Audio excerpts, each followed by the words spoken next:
사무엘상 26장. Then the Ziphites came to Saul at Gibeah, saying, Is not David hiding on the hill of Hachilah, which is before Jeshimon? So Saul arose and went down to the wilderness of Ziph, having with him 3,000 chosen men of Israel, to search for David in the wilderness of Ziph. Saul camped in the hill of Hachilah, which is before Jeshimon, beside the road, and David was staying in the wilderness. When he saw that Saul came after him into the wilderness, David sent out spies, and he knew that Saul was definitely coming. David then arose and came to the place where Saul had camped.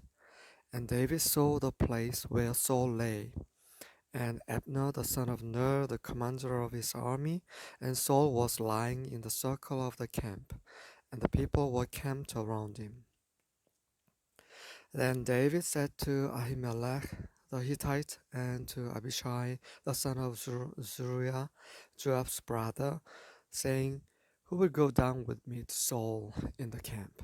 And Abishai said, I will go down with you.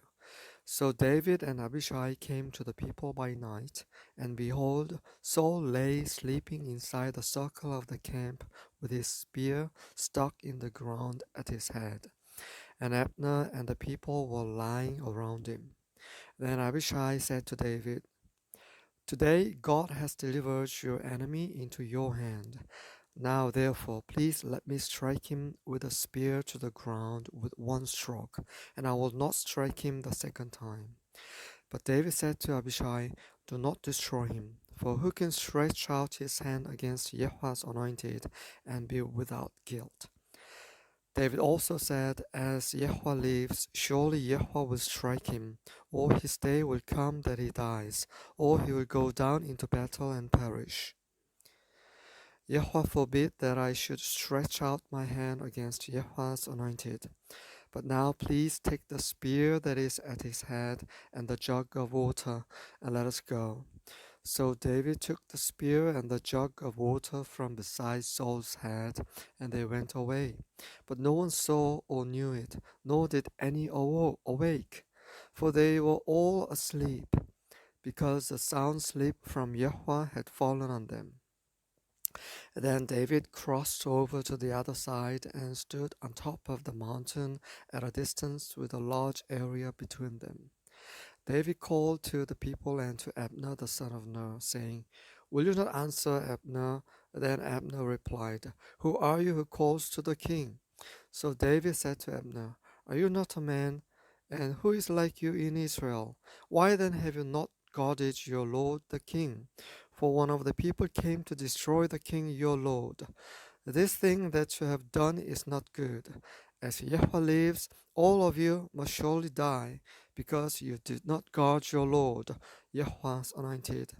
And now see where the king's spear is, and the jug of water that was at his head. Then Saul recognized David's voice and said, Is this your voice, my son David?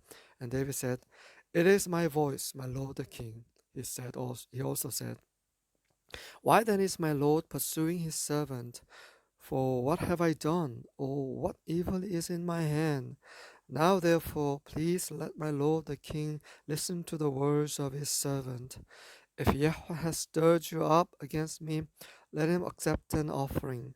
But if it is men, cursed are they before Yahweh, for they have driven me out today, so that I would have no attachment with the inheritance of Yahweh, saying, Go, serve other gods.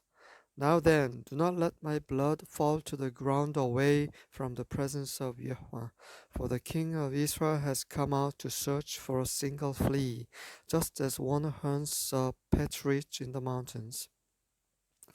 Then Saul said, I have sinned.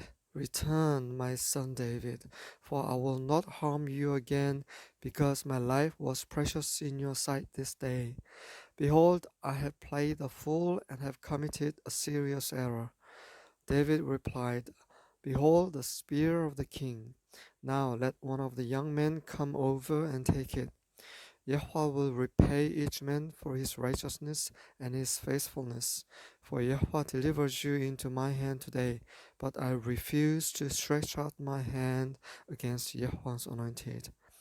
Now, behold, as your life was highly valued in my sight this day, so may my life be highly valued in the sight of Yahweh, and may he deliver me from all distress. Then Saul said to David, Blessed are you, my son David. You will both accomplish much and surely prevail. So David went on his way, and Saul returned to his place.